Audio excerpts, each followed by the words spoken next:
Africa has been the provider. If you look at Europe, Europe cannot survive without Africa. One situation that people don't realize, post-World War, when the US came up with the Marshall Plan, what they don't tell you is that the contribution through exploitation of African minerals was actually the biggest funder of the European Recovery Plan, ERP, aka the Marshall Plan.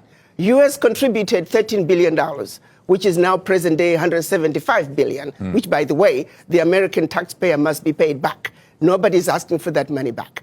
But what they don't tell you is that Africa, through exploitation of its resources by the Europeans, was actually a much, much bigger contribution to the European recovery post-World War II. Nobody talks about that. Why does such a continent that did so much to help Europe recover continue to be so poor? Let's be realistic here. Let's not talk about peanuts. Africa does not need the aid. What we need is for those who are exploiting Africa to stop.